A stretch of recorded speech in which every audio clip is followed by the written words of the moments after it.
एकदन्ताय वक्रतुण्डाय गौरीतनयाय धीमहि गजेशानाय भालचन्द्राय श्रीगणेशाय धीमहि।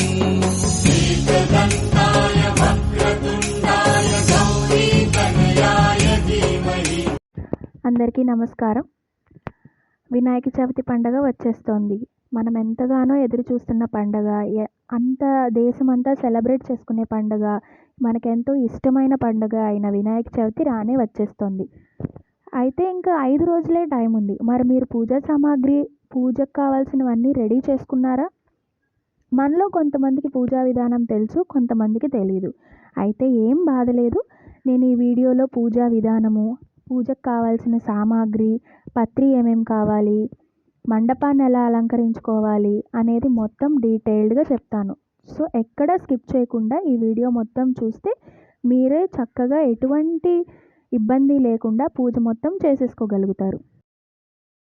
ఇప్పుడు మనం పూజకు కావాల్సిన వస్తువుల గురించి తెలుసుకుందాము.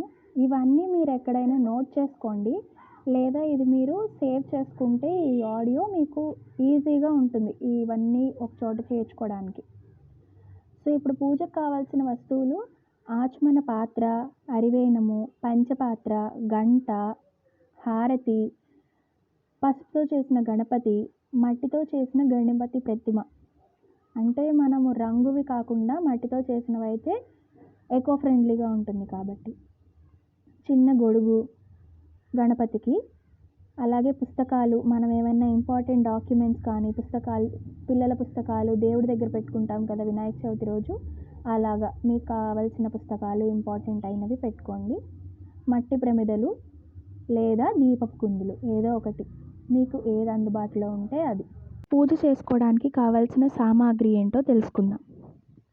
పసుపు, కుంకుమ, అక్షితలు, గంధము, తమలపాకులు, వక్కలు, చిల్లర డబ్బులు, అగరబత్తులు, పువ్వులు, ఆవు పాలు, ఆవు పెరుగు, తేనె, పంచదార, ఆవు నెయ్యి, వస్త్రము, యజ్ఞోపవీతము, కర్పూరము, బియ్యం కొంచెం, వత్తులు, అగ్గిపెట్టె.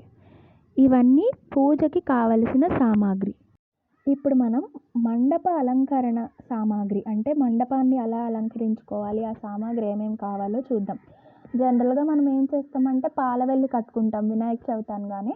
సో ఆ పాలవెల్లికి చక్కగా పసుపు రాసేసి బొట్లు పెట్టి, బియ్య పిండితోనూ కుంకుమతోనూ బొట్లు పెట్టి దాన్ని నీట్గా అలంకరించుకొని, దాని చుట్టూత తమలపాకులతో స్టాప్లరో లేకపోతే ఏదో ఒకటి ఉపయోగించి ఆ మామిడి ఆకుల్ని పెట్టుకొని, దానికి 4 వైపులా మనము కండలు అలాంటివి, ఇంకా కలువ పువ్వులు ఒకటి కడతాము దండలాగా, మొక్కజొన్న కండెలు ఒకటి కట్టుకుంటాము, జామకాయలు, బత్తాకాయలు, నారింజకాయలు, దానిమ్మకాయలు, యాపిల్, వెలగకాయ అయితే జనరల్గా మనకి దొరుకుతూనే ఉంటుంది మార్కెట్లో. మామిడి ఆకులు మాత్రం కంపల్సరీ. సో ఈ పళ్ళు ఒకసారి చెప్తాను వినండి. మొక్కజొన్న కండెలు దొరికితే అవి పెట్టుకోవచ్చు. జామకాయలు, చక్కగా వీటికి తొడిమ ఉంటే బాగుంటుంది. తొడిమకు ఒక దారం కట్టుకొని దాన్ని పాలవెల్లికి కట్టుకొని ఇలా వేలాడ తీసుకుంటే చక్కగా నీట్గా కనిపిస్తూ ఉంటుంది. డెకరేషన్ కూడా బాగుంటుంది.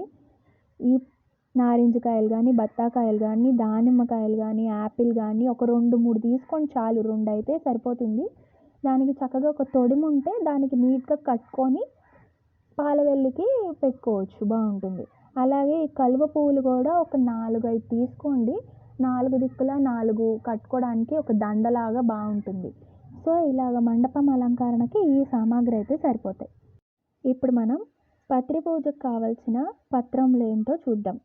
మాచిపత్రం, బృహతీపత్రం, బిల్వపత్రం, దుర్వాయుగ్మం, దత్తూరపత్రం, బదరీపత్రం, అపమార్గపత్రం, తులసీపత్రం, చూతపత్రం, కరవీరపత్రం, విష్ణుకాంతం, దాడిమీపత్రం, దేవదారు పత్రం, మరువక పత్రం, సింధూరవారపత్రం, జాజీపత్రం, గండకీపత్రం, శమీపత్రం, అశ్వస్థపత్రం, అర్జునపత్రం, అర్కపత్రం. ఈ పత్రాలన్నీ జనరల్గా మనకి సిటీస్లో అయితే కష్టమండి. పల్లెటూరులో ఉన్న వాళ్ళకైతే ఆల్మోస్ట్ అన్నీ దొరుకుతాయి. బట్ సిటీలో ఉన్న వాళ్ళకి మీకు దొరికినంత వరకు చూడండి. బిల్వపత్రం దొరుకుతుంది, దత్తూర పత్రం కూడా దొరకచ్చు, తులసి పత్రం దొరుకుతుంది. సో మీకు వీలైనన్ని పత్రాలు, గరిక మాత్రం ఇంపార్టెంట్గా తెచ్చుకోండి. మిగిలిన పత్రాలు మీకు ఏవి అందుబాటులో ఉంటే అవి తెచ్చుకొని పూజ చేయండి. एकदन्ताय वक्रतुण्डाय गौरीतनयाय धीमहि गजेशानाय भालचन्द्राय श्रीगणेशाय धीमहि